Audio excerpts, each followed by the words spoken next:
So this is our main QuantixOne login page. Here we need to enter our email, and then we get a verification code on our Gmail account. Then paste the code and then sign in. So this is our dashboard. In this dashboard, we are basically displaying all overviews of all our services like contacts, then conversations, then lead status distribution, opportunities we have created, task summary, and then if WhatsApp account is created, then we are just going to display WhatsApp analytics here. So this is our main calendar for QuantixOne.com. So now in calendars, first thing we need to do is create one calendar. So basically we are allowing three types of calendar for now, personal bookings, round robin and class booking. So let's create a personal booking calendar. I'll select myself as calendar owner and then a custom slug. We set working hours and everything. Maximum bookings 10, create a calendar.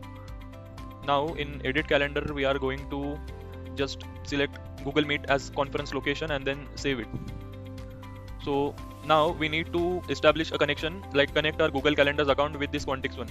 So as soon as we do this connection, first thing we are going to do is like read all the external bookings from my Google Calendar and then display it in our main QuantixOne calendar. So right now I have two external appointments created in my Google Calendar. So now as soon as I make this connection, then we are going to just like display all those two appointments, external appointments here in our main QuantixOne calendar. So these are the permissions we are providing QuantixOne to like access our Google Calendar account. Then continue. Connection is successful. So we'll set this account as primary. Then calendars. You can see this both accounts are successfully synced. Both meetings and conferences are successfully like synced here. We are marking this as an external meeting, and then we are also providing join meeting, like that particular meeting, so that user can join it directly. Next thing we are going to do is like create a public booking. So from share calendar, we are generating a public URL, so any user can just create a public booking. So this is our public bookings page. I'll just select 29th of April, select the time slot 10 AM, fill in all the details, and then confirm booking. So as soon as the booking is confirmed, then we are going to generate this Google link. And you can see in our QuantixOne.com appointments page, this appointment has been created, public booking, and here itself you can see other public booking is made. So from now this appointment will be directly synced to our Google Calendar. You can see it is created here as well. Bookings Darsh Patil for 29, 10 to 10:30 AM.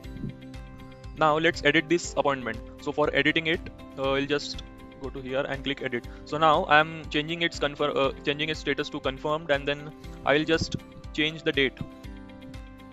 From 29th, I'll make it 30th of April and save changes. So now same changes will be reflected there in our Google Calendar itself.